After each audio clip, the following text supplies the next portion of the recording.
We have a very special guest with us on this segment of Welcome Home. You know, there are lots of organizations who are serving the homeless and those who are in need all throughout Central Florida, and they're all doing a great work. But the ministry that we really want to promote today is very unique. And Allen Harden is here with us to talk to us about the Orlando Rescue Mission and what makes it unique. He's the president and CEO, and I want to welcome you, Allen, to Welcome Home. Well, thank you very much. I appreciate being here.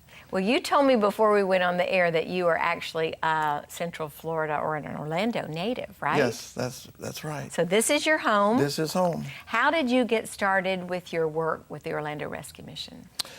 Well, we had a transition in leadership, and I was asked to come and provide leadership as we move forward.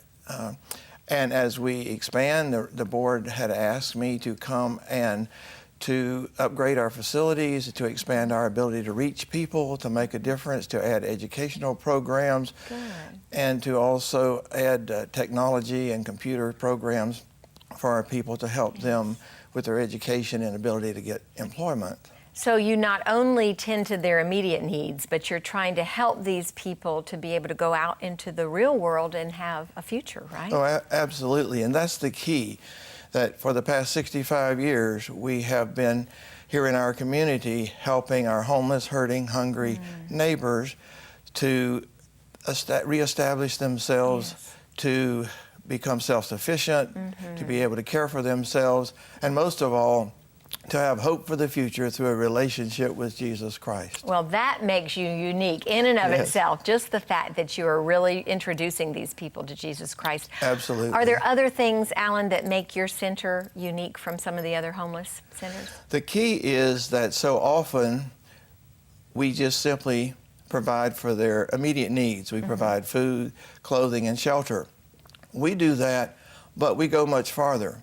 The key is that you help them reestablish themselves in our community, that they get jobs, they put their families back together, they deal with their issues. So it's not a matter of just we feed them today, we feed them tomorrow, and we continue to do that.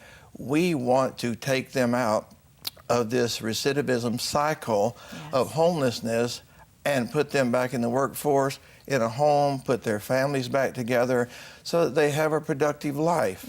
And the key is that through our programs of 9 months to a year and a half on average, we bring them in and we spend time with them. We have case managers for both the husbands, the wives, and the children, and we work with them through education, through training programs so they get the skills necessary to be able to work and hold good jobs. We have volunteers who teach the ladies how to dress for success, how to look. We teach the parents how to parent better, have parenting classes, and we teach them computer skills. We're the only Microsoft certified mission in the world. Wow. And we provide services to the community for a fee even that helps us with our cost. So the key is that you don't just meet their immediate needs, which we certainly do by serving over 400,000 meals a year, but go much further than that by loving them, helping mom, dad, kids get back together, single fathers with children, single moms with children, help them to get their family unit back together, get back out in the workforce. And we save our taxpayers in the community. That's right. No telling how many hundreds of thousands of dollars a year because we provide the service without any tax money and without any assistance from any government agency of any kind, anywhere. That's real big because when you don't accept government funding, then you have the freedom to really present Jesus Christ to these people. And that's a big part of what your program is. That's extremely important because typically with government funding comes government control. Right. And we feel like that it works, and it's been proven to work that if we take a Bible-based program and teach them how to make good decisions from a biblical perspective, to understand the consequences of bad decisions from a biblical perspective, it will help them get their lives back together and be able to work out in the workplace and be able to succeed, be able to succeed socially as well as financially. And it's important that we're able to teach them ethics, teach them morals, because they're not going to be successful if they don't understand the consequences of bad decisions and behavior that's brought them to homelessness in the past.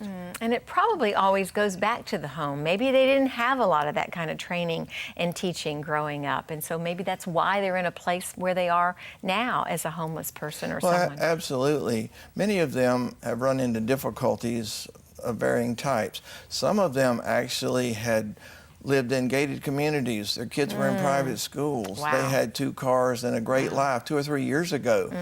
Then one lost their job, then they lost their home, then they lost their cars, and it spiraled downward. They go to live with relatives, and they can only do that for so long, and they wake up one morning, they're homeless.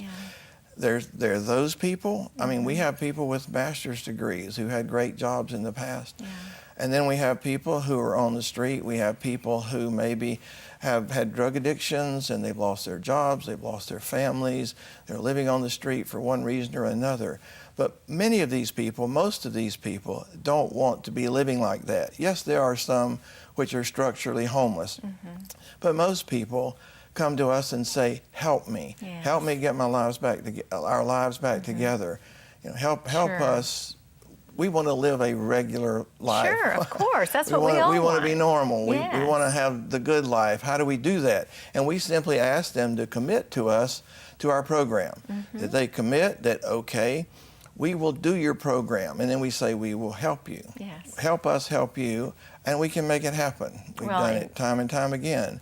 Let's hear about one of those. We love life-changing stories here at Good Life 45. Can you give us an example of a success story? Oh, absolutely. We've had several families. One in particular, we just started having single fathers with children, one of the few facilities in the country that does that. And we had Scott, had 3 beautiful kids. Wife went off the deep end a few years ago, left them homeless. He lost his job. He shows up here, and we worked with him so he get a job. With the kids, we worked with them. They were in school. We have an early learning center that teaches them. We also have an educational center for the summer that has programs. So our kids are in educational programs constantly when they're not in public school. And Scott was able to, over a period of time, get enough money saved up. We require them to save 75% of everything they make, so that when they leave, they've got money to pay for their rent, a place to stay, get a home.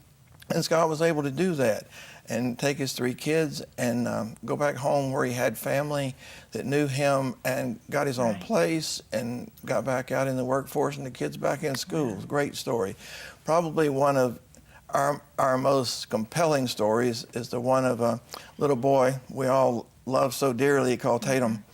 And there was a day when friends came by the mission and dropped his mother, who was a drug-addicted prostitute, dropped her off with him, 4 years old, at our facility. And I remember them standing in the door to my office. She was dressed in just almost looked like a sheet and smelling terrible. And the little boy had her around the leg and was clinging to her. And the person who had dropped her off came by and came in and said, could you please help them? If you can't help them, they're going to be arrested in a drug roundup. And we feel like, surely you can help her and you can help the little boy.